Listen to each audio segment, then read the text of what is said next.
How to block someone on Facebook without waiting for 48 hours.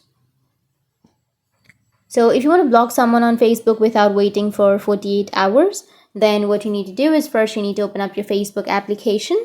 After opening your Facebook, now you need to just go with search and select the person.